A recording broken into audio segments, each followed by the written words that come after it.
ചിലതൊക്കെ മലബാർ സഭയിൽ സംഭവിച്ചുകൊണ്ടേയിരിക്കുകയാണ്. റാഫേൽ പിതാവിന് തൽക്കാലം കർദിനാളായി വാഴ്ത്തപ്പെടാൻ ഒരു സാധ്യതയുമില്ല.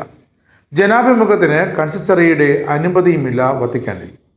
അങ്ങനെ രണ്ട് കാര്യങ്ങളാണ് ഒരു ദിവസം കൊണ്ട് കൈവിട്ടു പോയത്. മാർപ്പാപ്പയെ അനുസരിക്കണമെന്നാവശ്യപ്പെട്ട് പ്രാർത്ഥന അയച്ചു നടത്തുന്ന കത്തോലിക്ക വിശ്വാസികൾക്ക് ഇനിയെങ്കിലും ഈ സീറോ മലബാർ സഭയുടെ അതിരൂപത നേതൃത്വത്തിൽ നിന്ന് നീതി കിട്ടുമെന്ന് പ്രതീക്ഷിക്കാനാകും. ബുദ്ധിമുട്ടാണ്. കർദിനാൾ പദവി നൽകുന്നതിൽ നിയന്ത്രണം ഉണ്ടാകുമെന്നാണ് ഇപ്പോൾ കൺസിസ്റ്ററിയുടെ തീരുമാനം. വനിതകൾക്ക് പൗരോഹിത്യമോ ഡീക്കൻ പദവിയോ തൽക്കാലം നൽകുന്നില്ല. ഫ്രാൻസിസ് മാർപ്പാപ്പ കൊണ്ടുവന്ന ചില പരിഷ്കരണ നടപടികൾ വേണ്ട എന്നിപ്പോൾ തീരുമാനിച്ചിരിക്കുന്നു. സുവിശേഷവൽക്കരണത്തിന് കൂടുതൽ പ്രാധാന്യം നൽകുമെന്ന ആഹ്വാനത്തോടെയാണ് ഇപ്പോൾ ലിയോ മാർപ്പാപ്പ പ്രഥമ കൺസിസ്റ്ററി അവസാനിപ്പിച്ചിരിക്കുന്നത്. ഇതോടെ കേരളത്തിൽ സീറോ മലബാർ സഭയിൽ ഒരു ചോദ്യം, ഇതിൽ പാംപ്ലാനിയുടെ നിലപാടുകൾക്കുള്ള എന്ത് പ്രസക്തി എന്നാണ്. സുവിശേഷവൽക്കരണത്തിൽ ഊന്നിയുള്ള മുന്നോട്ട് പോക്കെന്നാൽ ലിയോ പാപ്പ അർത്ഥമാക്കുന്നത് ഏകീകൃതമടക്കം പഴയതെല്ലാം അവിടെ തന്നെ ഒരു മാറ്റവുമില്ലാതെ തുടരും എന്ന് തന്നെയാണ്. പാരമ്പര്യത്തിലേക്കൊരു മടക്കയാത്രയാണ് ഇപ്പോൾ വത്തിക്കാൻ തീരുമാനിച്ചിരിക്കുന്നത്. കേരളത്തിൽ സിനഡിൻ്റെ ഹിതമനുസരിച്ച് ചെയ്യാൻ മാർപ്പാപ്പ അനുവാദം നൽകി എന്നൊക്കെയുള്ള ആ വാദത്തിന് ഇനി ഒരു പ്രസക്തിയുമില്ല. ഇതുതന്നെയാണ് വിശ്വാസികൾ ഇവിടെ ഇരുന്ന് ചൂണ്ടിക്കാട്ടിക്കൊണ്ടിരിക്കുന്നത്.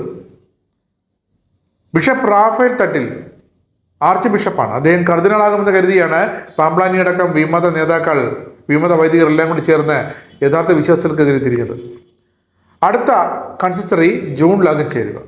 അതിൻ്റെ പ്രധാന ചർച്ചാ വിഷയം തീർച്ചയായിട്ടും സ്വാഭാവികമായിട്ടും ഇപ്പോൾ നടക്കുന്ന സുവിശേഷവൽക്കരണത്തിൻ്റെ അടുത്ത ഏടുകളാകും. ബസേലിക്കയിൽ വിശ്വാസികളുടെ സമരം 40ലേക്ക് അടുക്കുകയാണ്.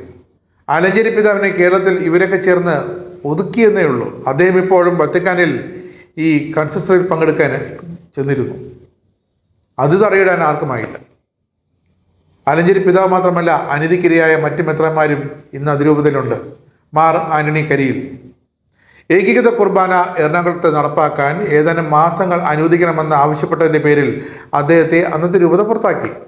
എന്നിട്ടിപ്പോൾ ഏകീകൃത കുർബാന അട്ടിമറിച്ച് പാംപ്ലാനി വിമതർക്ക് വേണ്ടതെല്ലാം ചെയ്തു കൊടുത്ത് വാഴുകയാണ്.